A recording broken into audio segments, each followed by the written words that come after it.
কয়েকদিন ধরেই social media জুড়ে দেখছি একটি পোস্ট বিশেষভাবে ভাইরাল হচ্ছে, তাও আবার খিল্লিবাচকভাবে। অর্থাৎ মেয়েরা কেন গলায় সিঁদুর পরে।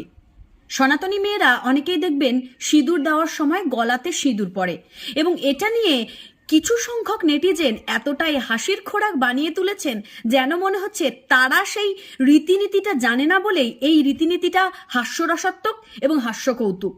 তো আজকে সেই বিষয়ে বিস্তারিত কথা আমি আলোচনা করব, আর সেই সঙ্গে প্র্যাকটিক্যালি দেখাবো ঠিক কিভাবে সনাতনী হিন্দু মেয়েরা সিঁদুর পরবে।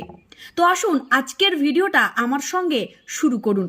যারা যারা এই পেজে নতুন তারা অবশ্যই ভাবে পেজটিকে ফলো করতে ভুলবেন না। আরও নতুন ভিডিও পেতে পেজের ভিডিওগুলোকে শেয়ার করতে থাকুন।